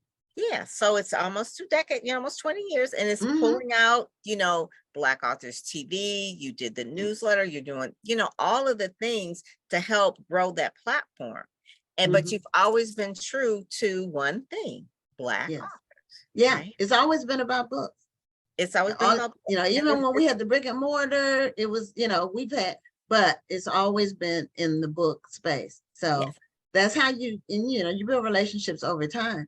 So with the guarantee thing that you were talking about, we offer a guaranteed number of views for a video if it's posted on our Facebook page. And the way we're able to do that is because, well, for one, we boost it, but more importantly, we have 85,000 real people, not bots. Yeah, that's it. And with 85,000 people, they will watch the video. Even if they don't watch the whole video, most of the time it's better to do a short one. But they will click it and watch it. And people need to have, if they have something to say, they want it seen. It doesn't do them any good to, have it on YouTube or their website and get 10 views. You need people seeing your stuff. And so now you have some new programs that you have where you have guaranteed exposure. Then you have your speakers magazine. And because I want people to know more about what you do to help people get PR. And I will vouch for Pam. She's the best. Pam, if I want to recommend anybody that, is serious. It's serious. That, they have to have some money because Pam's not cheap. But I told them, I said, I can work with you, but they have to know they can't get on Good Morning America with $20. Okay. Right. Right. You're coming in with $20. or even 500. You know, I tell Right. people to get those spots, the connect for those kinds of deals are this inexpensive person, because they've spent years building developing the relationships. It's cost them money and it's worth money. So, you And know, not you only can't, that, I mean, there's a database that I buy. But and I've heard about that database Cision. where, Yeah, where it's you have access to the thousands. producers. Yes, That it's one. thousands of dollars per month. Yeah, I've Thousands, heard that. I've heard about it. thousands. And so I Where you, have it. it So it has is all the cheap. names of the producers of the different Everybody, shows. Okay, everybody, yeah. bloggers, everybody. It's Mhm. producers, bloggers, everybody. Now, Email, phone numbers, and that kind of thing. who does the list? Cision does that. Okay. Cision. And I never knew who had it, $1,000 a but it's month. expensive to get it It's It's about, very expensive. yeah, it's about Mhm. $24,000 a year. a year. Okay. Just the Yeah. So database, you, not so if you're even paying showing for you. that, that's part of your overhead. And that means that you have to charge people accordingly. That's just part of doing business when you have a PR Yeah. agency. But Yeah. one of the things I want to go back to about your guaranteed views that I just love that you call it Zoom. Yeah, Vroom? video room. And you know who Video helped me? Vroom. Yeah, you know Video- who helped me? Whenever I'm coming up with a new concept or name for something, I run it by my daughter because she's 26. So She's smart. plugged Mhm. in. Isn't your Same daughter age the as same Aubrey. age? Yep, they're the same age. Yeah, our children really grew up at the same time. When we met, they were like in middle school or they were They were on young. MySpace. They were Yeah. at that time. They were kind of like playing around on MySpace. It's like, what is that about? What is My daughter never was on MySpace, but she had Facebook. That was her first one. Okay? She wasn't on Aubrey had MySpace. MySpace. Yeah, But she had a MySpace. Facebook when she was maybe 12 or 13. I told her I was going to be monitoring it and monitoring her friends, because if I see anything that's, you know, inappropriate, I will take action. But one of the things you were saying about video room is that people will have videos, say it's a book trailer with no views. So a lot of speakers have speaker view reels with no views. And so what we do is we embed their speaker reel on the online version and on the website so that people can see their speaker reel. Because I was like, you have this reel, and I look, it's 3 views. I said, it's probably Right. you, the Yeah. person who produced it, Yeah. and a friend. I Yeah. said, but at least everybody got at least 5 friends, at least have 5 views on it, you know. So yeah, it's really real. So you have to take your content and put it in different places. That's Right. really, really key. I love that because you Right. can guarantee Yeah. some 85,000, you know, and across my Facebook pages and things like that, like on LinkedIn, it's like almost 30,000. On Twitter, it's about 30,000. With all my Facebook pages, it's about 30,000. So Okay. between the two of us, we've got almost 200,000. Yeah. And that's more than most TV stations that are 50 and below. You know what I'm saying? It's still Yeah. more than most African circulation of more African-American newspapers. Yeah, definitely. Because I look at 10,000. people's you know, numbers. That's one thing, you know, and back in the day, before social media, newspapers could say they had X number of readers, and they could just throw out a number and it wasn't verifiable. They could say anything. Since social media, your numbers are public. So now some people cheat with stuff that bots and things like that. Don't ever get buy. Anywhere. No, It never don't gets you buy. anywhere. Well, the problem with buying is that it looks familiar. It looks very obvious. So Yeah. if I have 24,000 followers, but I only have about 10 likes on my post, it probably means that I bought my followers. Well, you could just look at who their followers are. You go to the followers and you can Yeah. tell that they're overseas or they have no friends. Right. Or it's like, okay, like it's someone who's a quote unquote into maybe witchcraft and they're following you and you're quote unquote a Christian. And it's like, well, why were they following you? Like they were just paid. They were just paid. It's very simple. You can look at the followers. The other part of it is yeah, you're right. You can look at the followers, and some people don't want to actually go through and compare. But if you look and you have 24, 50, that's usually my first giveaway. Another giveaway is if you see maybe 100, 200 likes on a photo, but no comments at all. those are probably fake likes. Now, Okay. so what happens is, and I'm sure you get it a lot as well, Pam, is when you, let's say you post a flyer or you post a photo or something on Instagram, and then you'll get a bunch of people who will message you and say, hey, I hate that. message me. Me too. I want to feature you on such and such Me page. too. I don't Yeah, even and then ask. go I to don't even that respond page, to them. and you'll see that they have 100, 200 likes on one photo, but absolutely no comments. That Mhm. that just tells me that those are probably fake likes, and it's basically a fake page. And Right. they're paying you just to boost your ego. To say Right. that The 200 people thing like that's so interesting about social media today, it's so many ways to hack it, trick it, look Yes. fake. And one of the things with the three of us, Dr. Rhonda, Gwen, all of us, is that we've been out here for so long before social media. We're gonna be the same Mhm. person before it and after Mhm. and that sort of thing. So it's amazing to me to watch how quickly people want to get famous based on the virality of what they see online. And Right. I always say some things you have to watch over time. Now, maybe you can work with someone who has been in the space for a long time and they can give you some shortcuts, but there's nothing that is going to make you famous in an Overnight. instant. Yes. No. If it does, it's going to fail just as quickly as it starts. So Right. all the fakeness and all this, I learned some of the things. I learned most of this sometimes is when the Fire Island escapade was around. It's a Netflix thing where the guy, he actually Oh, was he referencing was amazing with what he did. He got all those people to believe him. Oh my from goodness. social media. He hired, different influencers and things like that to post for him, Kendall Jenner being one of them. He paid her $250,000 to post on his Instagram that she was going to be at Fire Island Festival or whatever. It never happened. It was all fake. He went to jail. Mm. He's out now, though. He didn't spend like, no time. If he was Black, he would have been in there still, whatever. But I digress. The thing of it is that people are so lying, just like George Santos is lying. They're just liars. We had a ex-president that was a liar. People just think it's okay to lie. It's okay to be fake. And that's just not, it's just not the right way to be or to build a business, Yeah. especially if Well, you're it's going to catch up with you. You Yeah, can't, it's not sustainable. no. And what I tell people too, we have 85,000 people because we paid Facebook. People don't understand You do that have you to pay have to to play. pay. It's To just play. like what you have in the list.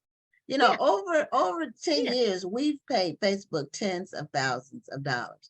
Not all at once, but we pay Facebook every month. We pay them Mhm. every month to promote our posts, things the word we want to get out.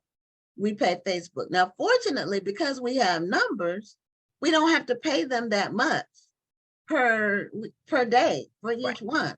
We might have, 8 different ads running at a time, and we only put like $1 a day on them or $2 a day. But because we run them for an extended period of time, so the likes bill, the comments bill, the shares bill, but Mhm. we've paid Facebook. Nothing is free. No. Nothing is free. And I mean, we've been doing this for a long time. So it's an investment. It's an yeah, it's an investment in your investment. investment in your platform.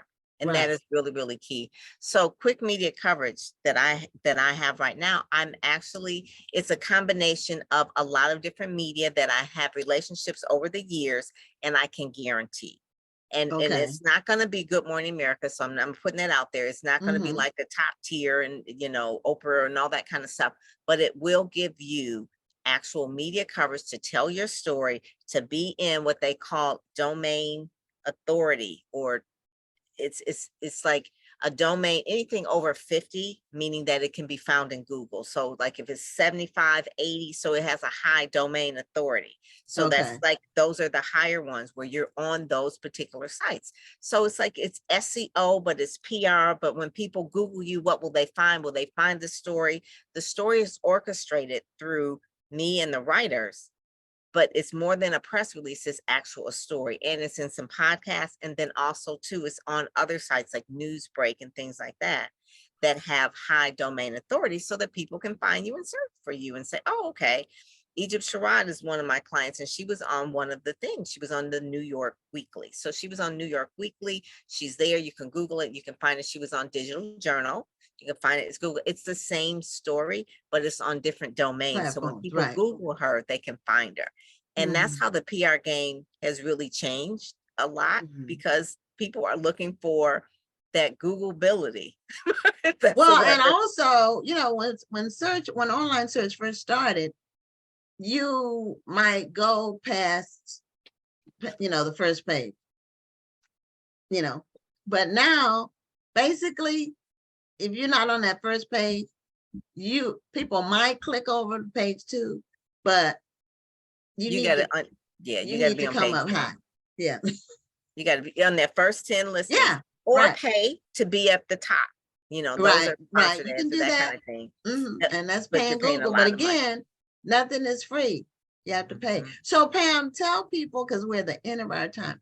You know, we could talk to you for 2 hours. We could have a whole show with I you. know, I love it because we've been knowing each other for a while. We've seen all the pivots in all of this, but yeah, the main thing is that, you know, you want people to see you everywhere. You want them to see you in different places. And what, like Dr. Rhonda said too, once you get the publicity, you have to learn how to leverage it. And so we teach them how to leverage the publicity that they get. They just can't sit back and wait for, you know, well, I'm waiting on the pay them to promote me. No, I show you how to promote it yourself. You know, you don't just post it on Facebook, but you do some other things as well in order to be real creative with the publicity that you get. And you can take that publicity and then submit it to a call for speakers. Sometimes a call for speakers will say, have you been recently in the press? Now you can say you have. If you want to get a blue check, they'll say, have you been in the press? Now you have. Even though Twitter now is saying you can buy a blue check on Twitter. So it's a whole nother thing. You can buy that little blue check for $8 a month. $8 a month. Yeah, so it's like They're monetizing the blue check.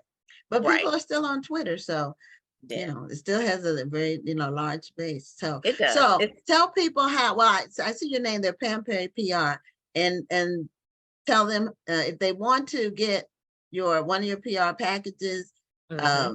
And you have different levels. I went on and looked at your package. Yeah, it has something for that's just about anybody's budget. That's a professional person that makes a salary, can afford, and has a good message. That's the main thing. They have and to have has a good message. They have to have a story.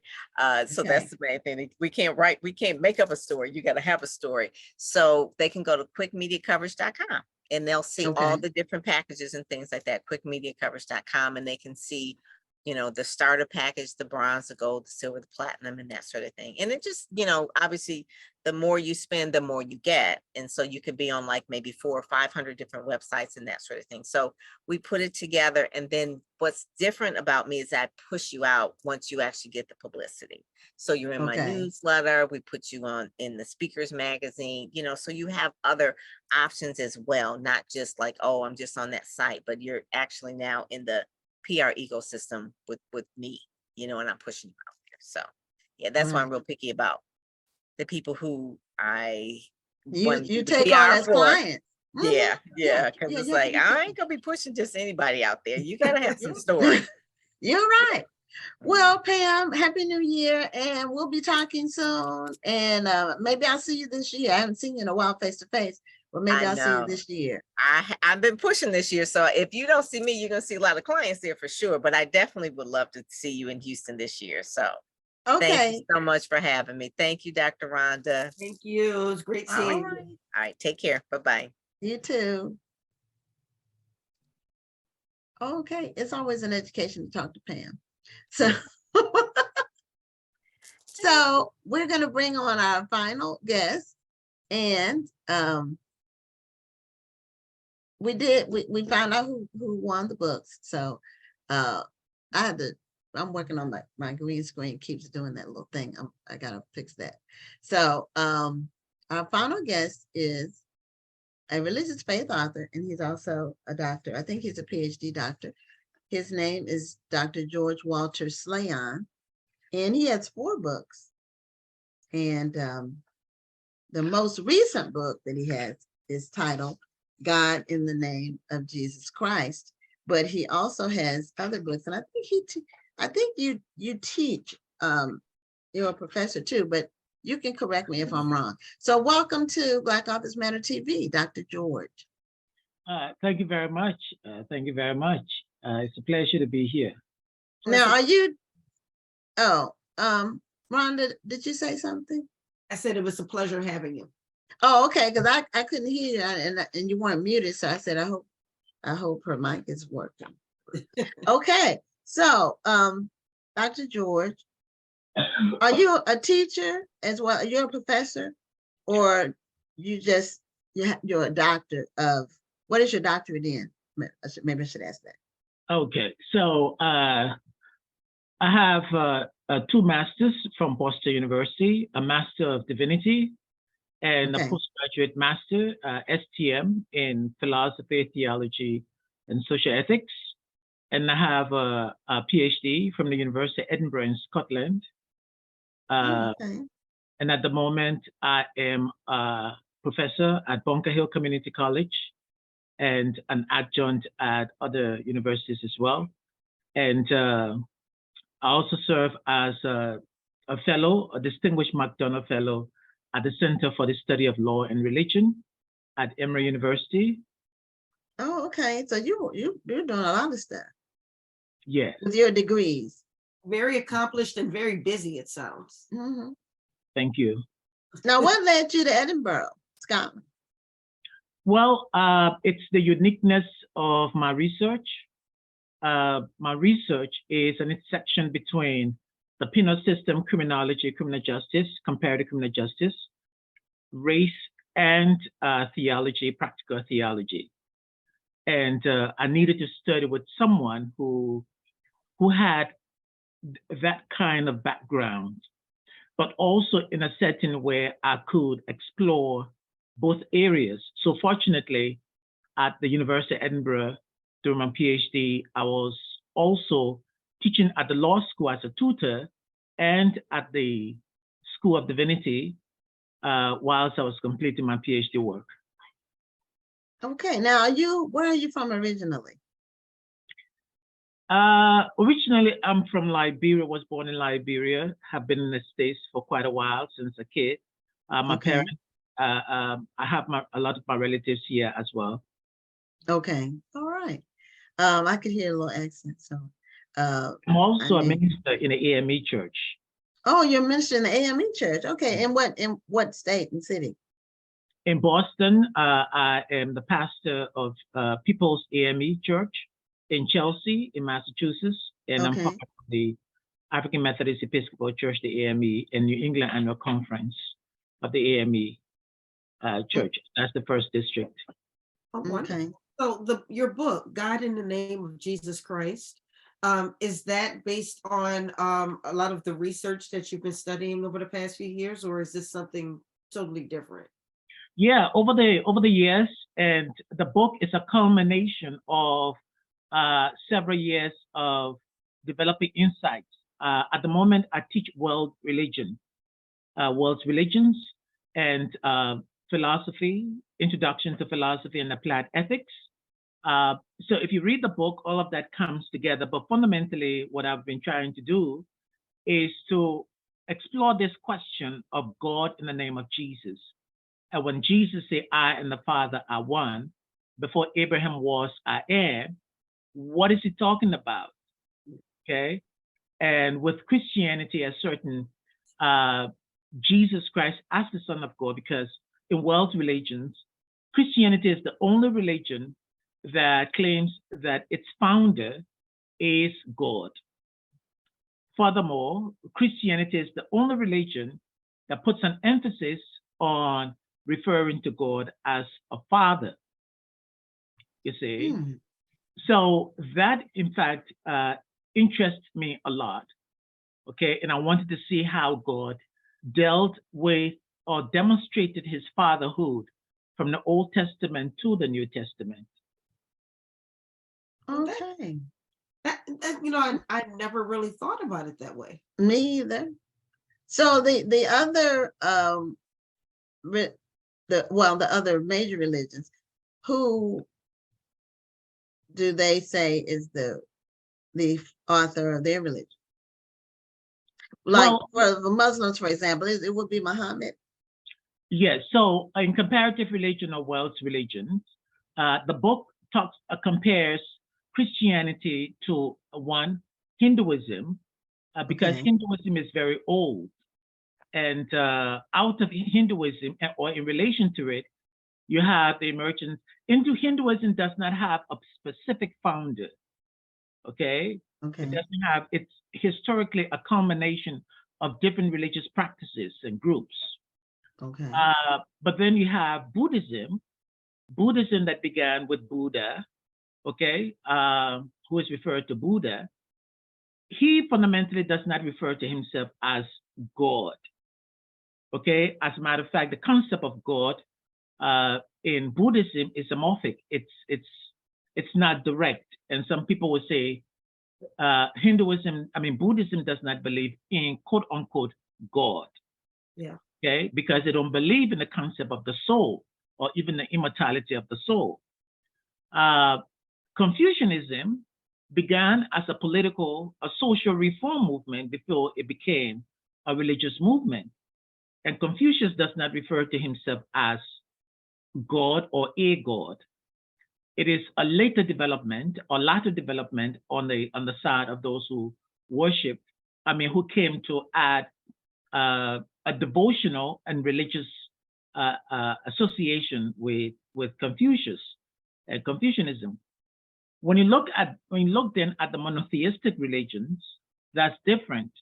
Judaism, being very old, out of which Christianity would emerge, has the concept of God. It talks about God as a father, but not specifically the way Christianity would come on the scene. And its Okay. founder will make an emphasis to refer to God as a father. Okay. For Jesus, that is a specific emphasis. Islam does not make that emphasis. Neither does Islam refer to its God, to Allah as father, the way Christianity would. Okay. So those Well, are distinctions. There's someone, and I don't know who said this, but I had read this, that human beings are created to where there's either a hormone or something that we emit or something about us as humans, that we seek God, we seek a higher being as part of being human. And I'm wondering, like all the religions you study, is there a common thread among them? Is there, or are they just so vastly different that there's really not a common thread? Well, there isn't, common thread with respect to one, you began with human beings, okay? Human beings are notorious, someone said human beings are notoriously religious. We gravitate towards religion, okay?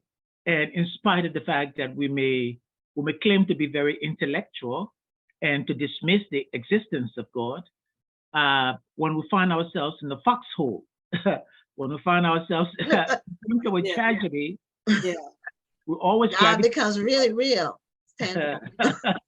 especially during this COVID time. We Yes. always gravitate towards God, looking for God, Yes. because within us there is this quest for some kind of spiritual satisfaction. Yes. Now, how that is satisfied is different. Okay. Whilst there are fundamental distinctions among all the religions, one would say one similarity is all religions have ethical values. You see, Okay. all religions have ethical values. Okay. But with respect to the specific divinity and doctrines, there are distinctions. So take, for instance, in Hinduism, there is the concept of karma. Okay? Now, karma is associated in Hinduism with what is called samsara. Samsara is this notion of reincarnation, life, birth, and death, life, birth, and death. Okay? And the only way and it's as a result of the karma. Karma is your actions, things that you do that results into your samsara, your reincarnation. So it's a circle. It's an everlasting circle. Okay. that circle continues for a long time and can only be broken by what is called moksha, by good works, by pleasure, by wealth, and things like that. Okay. In Christianity, in the book of Galatians, Paul would talk about what a man sows. That It's sowing and reaping.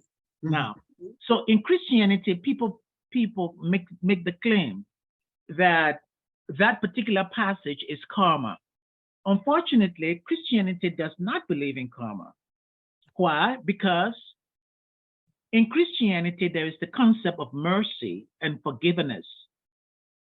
In Okay. contrast to Hinduism, there isn't mercy and forgiveness the way Christianity explains it. So there isn't karma in Christianity because you don't go through that circle, life, birth, and death, life, birth, and death. When Paul was saying that, Paul was also asserting the concept of mercy because it's Okay. the blood and redemption of Jesus Christ that breaks that circle. But doesn't that require the person to be seeking mercy Oh, of in course it does. Christianity? Of course But- it does. Which Yeah, implies, so the sowing and reaping part of it is that a lot of people do horrible things and they don't seek redemption or mercy. yes, And but so, fundamentally, what Christianity establishes is that the element of mercy is there. So Mhm. that whole thing about your action will eventually lead to life, birth, and death, reincarnation, you coming back as something. Christianity don't believe in that. right, not the reincarnation part, but sowing and reaping is a real concept in terms of, like, well, it's another scripture. If you live by the sword, you die by the sword. That's also similar in that your actions come back on you. They Yeah, can. They yes, may, it may not be tomorrow. It may be a long arm of it might take 10 years, but that's right. we really It's not don't get common. away with anything. And it might be It's the not next common. generation that the next generation might experience it. It might not even be us. It might be, Right. but you don't get away with anything. I guess Well, but it's not karma because okay. karma has a lot to do with eternal reincarnation. Right. Okay, so Well, I it's think not the people use karma. the term karma more loosely, not the way it is used in Hindu. The Exactly. religious. That's how it's used. So, Mhm. but Christianity does not believe in karma at all. Right. Right. Of Not course, the you Hindu pay for what aspect you of it. do, yes, but Right. Christianity, does not believe in karma. Okay. So tell us about, do you have a copy of your book with you? Oh, yes, I do. It's right here. Okay. God in the name of Jesus Christ. Yeah. And it looks like it's thick. It looks like you have it has a decent page count. So what Well, do you it is, but the pages, you see, that they you have space and you have places for exactly, people to make notes and things like exactly, that. yeah. So what do you want people to glean from reading the book? Well, I want people to think about this notion of God in the name of Jesus Christ. What the book is asserting or exploring is this uniqueness in Christianity that God in the name of Jesus Christ implies a concept of fatherhood. Because Jesus talked about I and the Father are one. He says, I go to my Father's house, and when I come, I will take you unto myself. Okay, and you will be with me. And on he goes, on and on he goes. He said, I love you, and the Father loves you. I mean, he talks about the Father. What is he trying to indicate? And then he says, when you pray like this, our Father, which art in heaven. Yes. That is quite a unique declaration. And you don't find those kinds of words in all the writings of the founders of other religions. Furthermore, if God is a father, how does God demonstrate his fatherhood? from the Old Testament, we see the book talks about it. First of all, God dealt with Moses. It talks about Moses, David, and Paul. These are three individuals who were also associated with murder. Okay, but God, one, dealt with Moses like a father. Okay, when Moses, again, they had that encounter at the burning bush. God led Moses, and he was merciful to Moses as a father caring for him. If you look at David's life, David, we know what he did to Bathsheba's husband. Mhm. But yet and still, God said, this is a man after my own heart. Okay, this is someone that I love. Okay, so what is it about God's fatherhood reflected in these individuals that is so significant? And then you look at Paul. Okay, the book emphasizes Paul because Paul is unique in the sense that he comes to Christianity after his Damascus Road experience. Right. Paul writes about in the epistles, he simply wrote it as a result of revelation. He wasn't taught. And the book makes the argument that for Paul, that's absolutely unique because he came on the scene after the resurrection. And he makes that very, very clear that what I write, I was taught by revelation. You see? So if we look at how God deals with Paul, it's absolutely unique. Paul's own experience was highly mystical, very mystical, you see?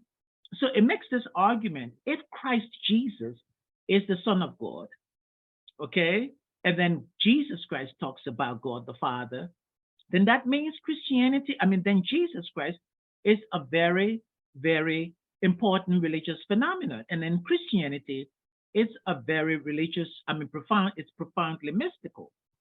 It's not just some intellectual religion. You see, it's a relationship. It's a demonstration of a father engaging with humanity. Okay. So do you, by exploring that concept, do you draw any conclusions about the father, the relationship as the father for Christians? Oh, yes. So in the book, at the end, it talks about the need to recognize that, especially for those who have a dim concept of fatherhood, okay, who really don't, because they've had a very dimmed understanding of the earthly fathers, okay, a very negative understanding of the earthly fathers.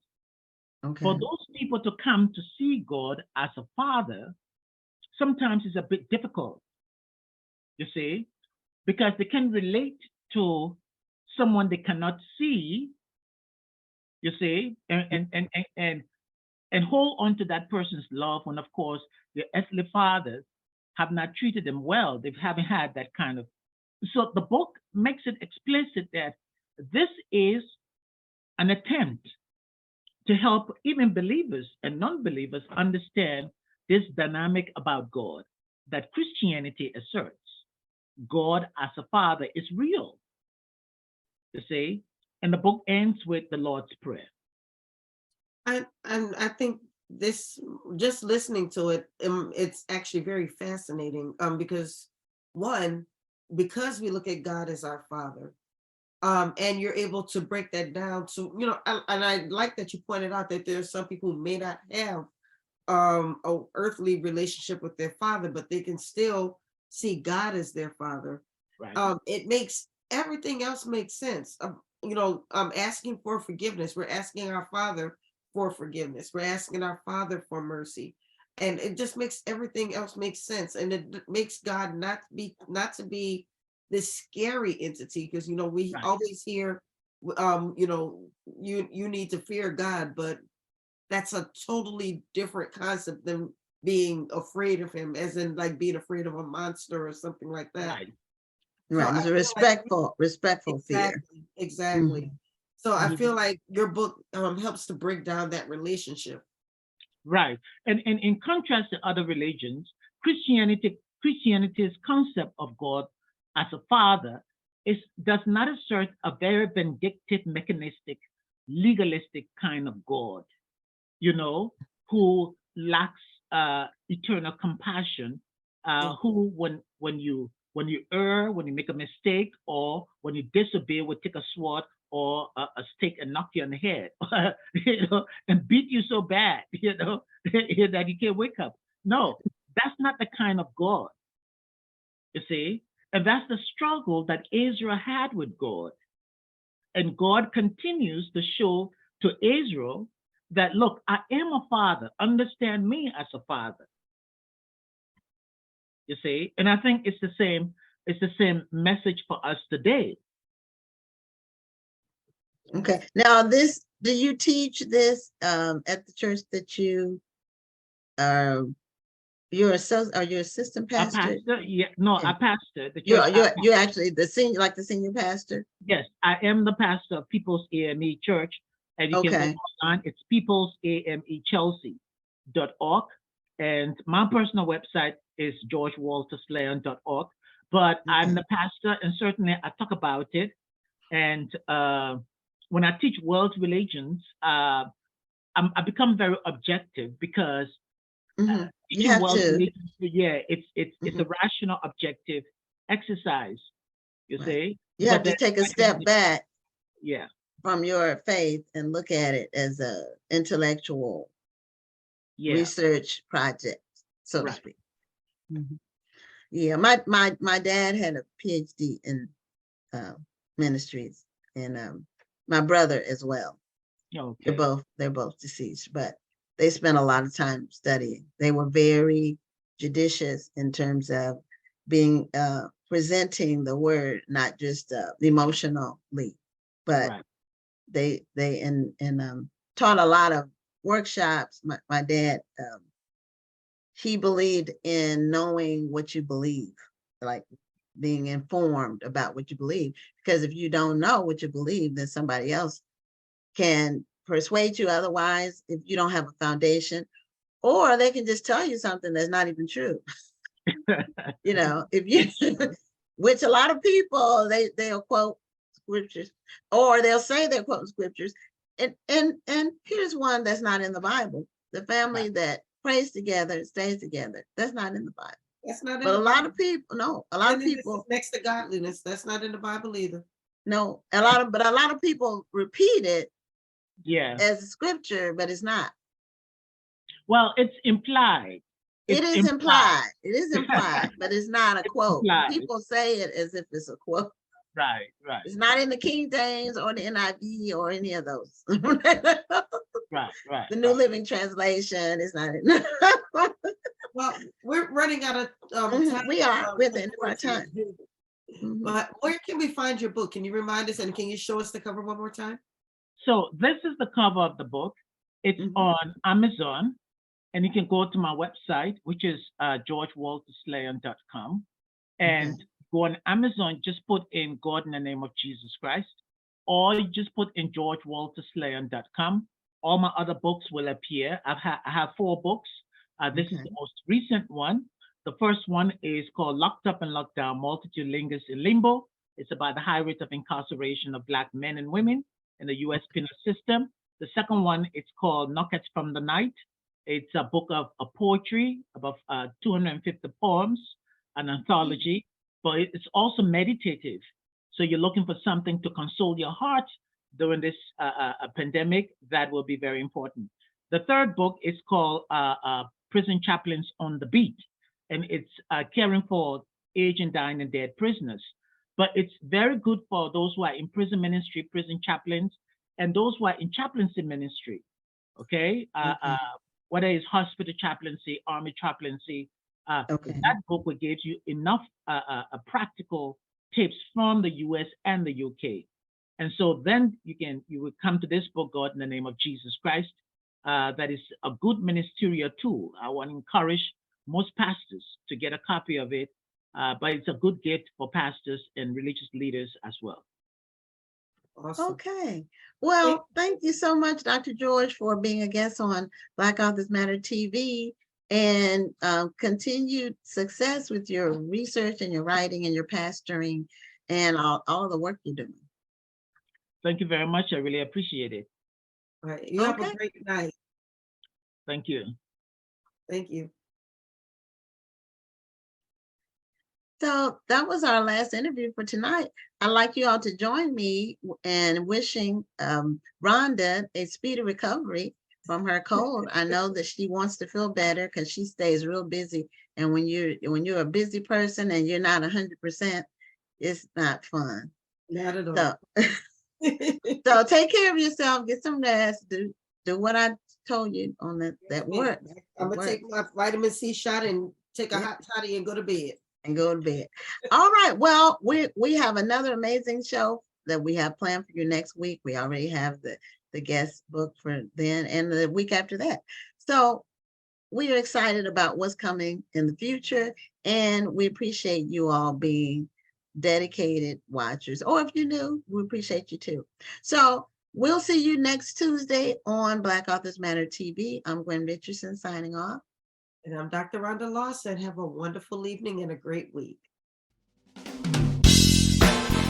Thank you for tuning in, and join us next Tuesday at 7 p.m. Central, 8 p.m. Eastern for another edition of Black Authors Matter TV.